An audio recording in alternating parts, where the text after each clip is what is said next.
Hello everyone, I'm Denise with the University of Sewing and back one more time to do another block from Granny's 1930 sampler. This is a wonderful little pattern book by the very well-known quilt author, designer extraordinaire, Mr. Ricky Timms. We are working our way through this pattern. It's taken us quite some time, but that's okay. There's nothing wrong with a long-term project. Today we're going to talk about this little guy down here.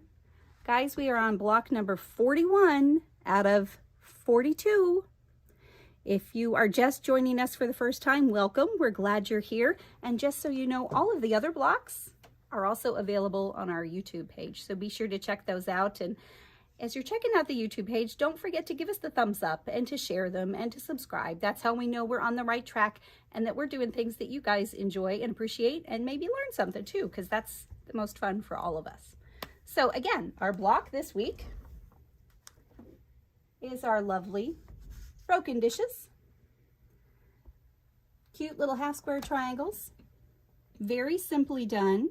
It's not complicated. We get lots of practice on those half square triangles. And we've talked before how the cutting is really important. The pressing is very important. And of course, the actual piecing is very important. All three of those elements have to come together to give you the block that you're going to be happy with. So what do we need to make this block today? You need your usual things, of course, your fabric, your scissors, your rotary cutter, your mat, your rulers, and all of that. You may also want to use a wool pressing mat. And we've talked lots of times before about how well these things work, and they work beautifully when paired with a wooden clapper. And of course, we've got a couple of these in the shop. All of these things, guys, are on our website, which of course is universityofsewing.com. So be sure to check out the page for all of these and so much more. But if you're using the wool mat, definitely want the clapper to go with it. I joke they're kind of like a peanut butter and jelly. One is fine, but the two of them together is just a much better combination. You may want some Clover Wonder Clips. Maybe you have pins that you prefer to use, and that's okay too. And then of course, I always say you're not going to need a seam ripper. So you don't even have to open it, but maybe somebody you know needs a new seam ripper, or maybe you just like the idea of having one handy. It's kind of that reassurance, but this is a nice one that we have too. The other thing that I would definitely suggest is this diagonal seam tape by Cluck Cluck Sew.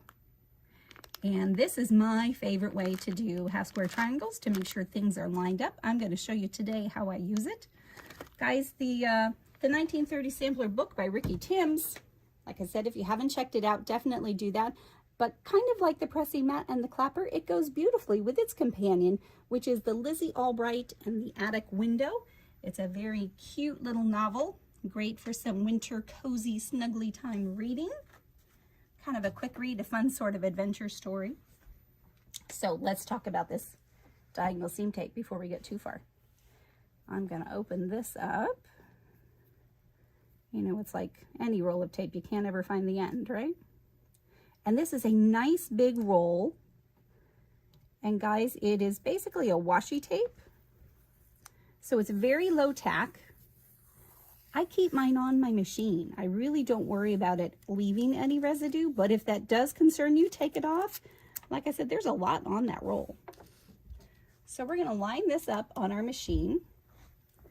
And the machine that we're using today is one of the newer ones here in our University of Sewing shop. It is a Bernina 735. This is a long-awaited machine. It's got a nice big throat space for those of us that are doing bigger things like quilting.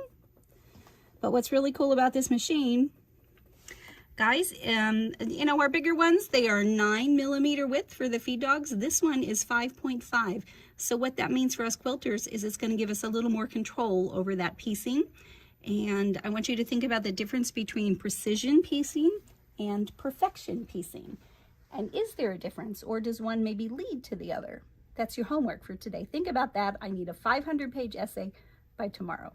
Just kidding, of course. So we've got this in here. Our squares are cut, sandwiched, and you can see I've got 2 rows of stitching here. And the best way to do that, and since I've already got these stitched, I'll just give you a little hint. You can take the point here, run it along the outside of your foot, And then as you're losing the edge of that, you can watch this point along the black line of your diagonal seam tape. And that's going to give you this stitch line 1/4 of an inch away from that center line. You see I didn't even mark a center line with a marking tool. You could, whichever way works for you, whatever way you have the most success with. Okay, so we've got our stitch lines here. We've got our cut diagonally down the center. We're going to open these up.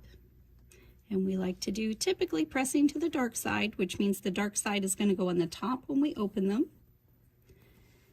And I will remind you too, don't stretch them, don't tug them, don't play with them too much.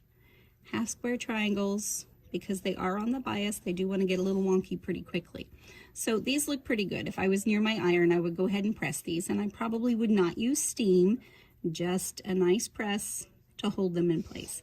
Now we've got to trim them down. And I think these get trimmed to about 2.5, but let's be sure. So this one is, yep, 2.5.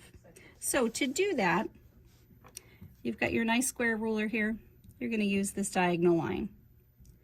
If your square ruler does not have the 45-degree diagonal line, you might want to look for one that does. OmniGrid is a really good ruler company for just basic rulers. Creative Grids also does some nice basic things. They also do some really fun specialty things. So what the goal here would be, we've got the diagonal line on our diagonal seam. You can see where my 2.5 mark is here. And I've got a little wiggle room here and a little wiggle room all the way around. I would trim this way and this way.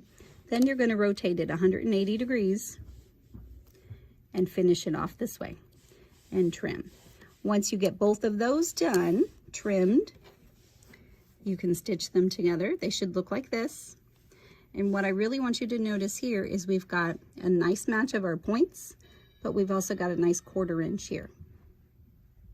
So when we add the other pieces, let's see, it's going to be this way and this way. That will finish off that square, which of course in turn gets attached to this square. And again, notice the points and the 1/4 inch there. Let's see if I can give you a good idea of how to get those points. This is good. So if you see where these lines are intersecting, the diagonal line and the straight line, you want to sew here to get that point to match. I'm hoping that makes sense. You can spin your seam allowances here. It's not necessary. It does make it a little less bulky. If you were doing your own machine quilting, you will appreciate that, and your long arm person will also appreciate that. So of course, then once you get those together, you're going to finish attaching it to this guy over here. To get one of these finish at 8 inches, which means your block laying here on your table should be 8.5 inches. And guys, that's really, as simple as that is, that's block number 41, the Broken Dishes block. Again, this is from the Ricky Timms Granny's 1930 Sampler Pattern Book that we've been working through. All of these things are available on the website. Be sure to check that out. And be sure that you hit subscribe so you don't miss the next one that we do, which is going to be our last block. Of course, then we get to put it together, and then we get to talk about how to quilt it. So you don't want to miss any more of the fun. Be sure to subscribe so that you can join the party with us. Thanks again for watching, and we'll see you all soon.